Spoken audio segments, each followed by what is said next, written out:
Okay, my floor's a mess.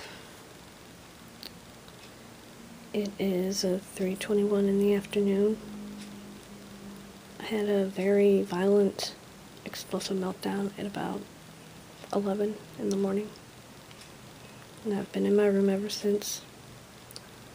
But the kitchen looked a lot like this floor, because I grabbed everything on the little shelf where the phone is and I just swept it off the shelf onto the floor. It was all paper, so nothing breakable. And when I went back to my room, the vacuum cleaner was right in my way. It was just sitting upright because Mom was going to use it, and I just grabbed the handle and I violently slammed it into the ground as hard as I could. I knocked it over. Kind of like Godzilla knocking over Tokyo Tower, except not cool or funny at all. And then I came in here, into my room, and I kicked my shoes. And I grabbed my coat off the bed and I threw it on the floor, and I picked my shoes up and I threw them a couple times. And then I fell to the floor on my back. And I hit my legs as hard as I could. And I hit my head as hard as I could. I used my open hands, not my fists, because I was not able to just get up and grab a pillow. So I just pummeled myself. There's no marks, except on my legs probably. They're bruised probably. There's probably bruises on my legs, but you won't see any marks on my head because I hit in my hair. You know, instead of my face, I hit my hair, where my hair is. But it came on so fast that by the time I realized what was going on, I was already doing it.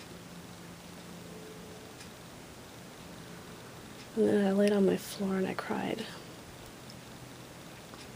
Then I got on my bed and I put my pillow over my head and I just laid there. That was about probably 11:30. I laid on my bed like I do to go to sleep. And I put the pillow over the side of my head and I just held it there. Not trying to suffocate. You know, I had an air hole, I could breathe, but it blocked out sight and sound. And anytime I moved the pillow, I thought I would flip again and go into another meltdown. So I just laid like that from about 11:30 until about now.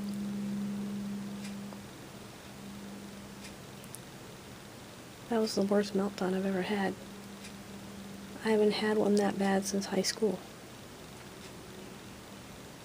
And it was just so sudden and violent that it scared me. But that's part of life for an autistic person. And it's not a moral failing on my part. It's a thing my brain does when it doesn't agree with what's going on in the world. I don't want to talk about what the trigger is because it's kind of personal, but it was really bad. I kind of wish I had caught it in camera, but at the same time I'm glad I didn't, because it would terrify you to see me like that. It's terrifying. I never go after people or breakable things. When I throw stuff like this, I always try to grab the non-breakable stuff. I have enough capacity to say, no, that'll break, grab this instead. But it's still, I can't get beyond that point to where I will just throw anything, even if it's your grandma's priceless heirloom vase, you know. But I haven't had those since I was really little, so there's very small chance that I'll ever have a meltdown that bad.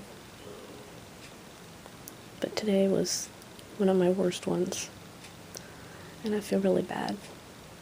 I feel really bad about it because it made my mom upset, and I don't like to make my mom upset. I'm sorry if I'm mumbling, but I'm not turning the camera to me because I was supposed to take a shower today and I look like I've been laying in the garbage heap all day, so I don't look very pretty, and that does not need to be on YouTube. But this happened today. And that's part of what being autistic is.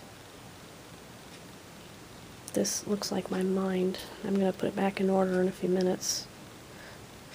As soon as I can get the will to do it, I'm going to clean my floor up. Autofocus is not working, but it's shoes and a jacket on the floor. I'm kind of okay, but I'm kind of not, and it's not something I can just verbally express. And I think that's what's part of what triggered the meltdown, was that there's something that I need to express and I can't. Okay, I said I was going to turn this off, but I'm going to stay for another minute. Communication issues are not just a lack of speech. Sometimes it's not being able to say the words that I need and want to say, and I can't say them. They won't come out.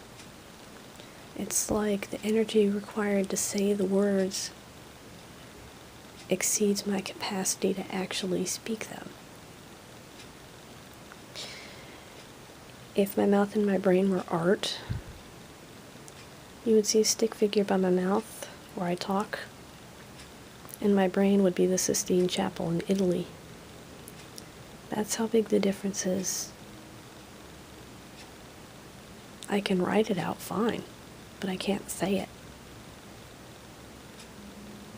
And that's what frustrates me. And it's what nonverbal autistic people go through all the time too. Except they have it even harder because they can't say, I have something I want to say and I can't say it. They can't say that to tell you. They just scream and punch themselves and throw things because they can't express themselves the way they want to. The thought is there, but the ability to verbalize it is not. And I have that problem too, except I can substitute other words for the ones that I want to say. And sometimes I will say whatever is easier to say, even if it's the complete opposite to how I feel. So I could say, I'm fine. And most of the time I'm telling the truth, but sometimes I'm not. Sometimes I'm fine means there is such a lot of stuff in my head that I cannot even tell you. So I'm just pretending I'm fine because I don't want to be under the pressure to have to try to explain. I'm fine. I'm fine. I'm fine. I'm fine.